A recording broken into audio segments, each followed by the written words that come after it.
12-year-old Filipino boy channels Elvis on AGT 2025. Judges in tears, crowd goes wild. The lights of Los Angeles shimmered like 1,000 tiny dreams, but for 12-year-old Rafa, Cruz from Cebu, Philippines, this night wasn't about lights, it was about a promise. Standing backstage at America's Got Talent 2025, he clutched a worn photo of his late father, who used to play Elvis songs on an old guitar during blackouts. "If you believe, Anak, you can light up the dark," his father had said before a storm took him 3 years ago. Rafa never forgot. That night, under the heat of stage lights and the watchful eyes of millions, he was ready to honor that promise, not just with music, but with his heart. When the stage manager called his name, Rafa took a deep breath.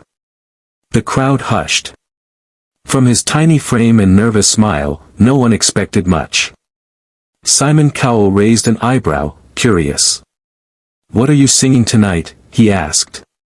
Rafa clutched the mic with both hands and replied softly, "Can't help falling in love, for my dad." His Filipino accent was gentle but full of resolve. Then, as the first notes of the backing track played, something extraordinary happened. Rafa closed his eyes, and the timid boy transformed. His voice, rich and soulful, filled the arena.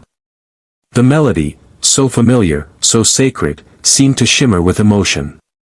It wasn't imitation. It was reincarnation.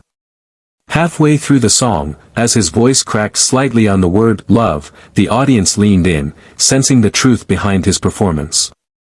Rafa wasn't just channeling Elvis. He was singing to every parent who ever told their child to keep believing. To every dreamer who lost someone but kept moving forward anyway. By the final note, the entire theater was on its feet. Sofia Vergara covered her mouth, tears streaming down her face.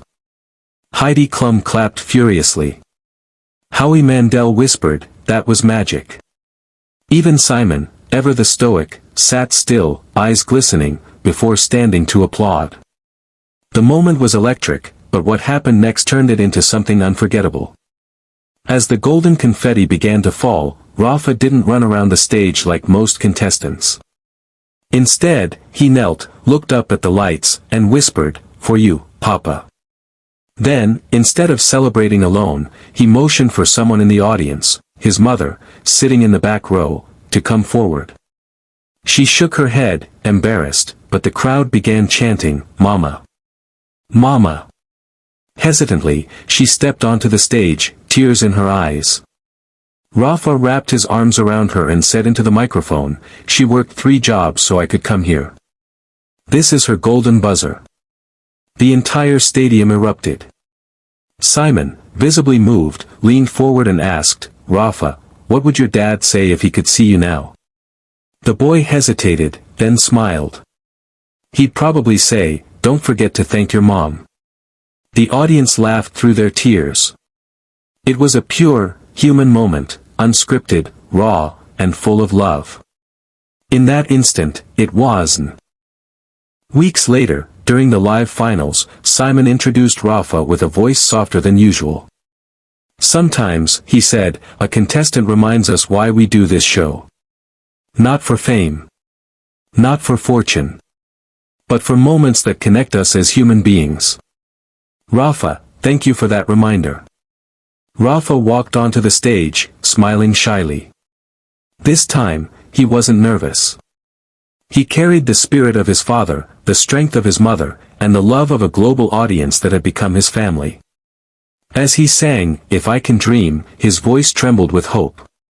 The final lyrics, "While I can dream, please let my dream come true," echoed through the hall, a prayer that transcended borders and languages. When the song ended, there was no silence, just thunderous applause and tears. Simon stood again, pressing his golden buzzer a second time, though the rules allowed only one. "Some dreams," he said, voice breaking, "are too beautiful for just one buzzer." And in that golden shower of light, Rafa smiled up at the heavens, whispering, "We did it, Papa."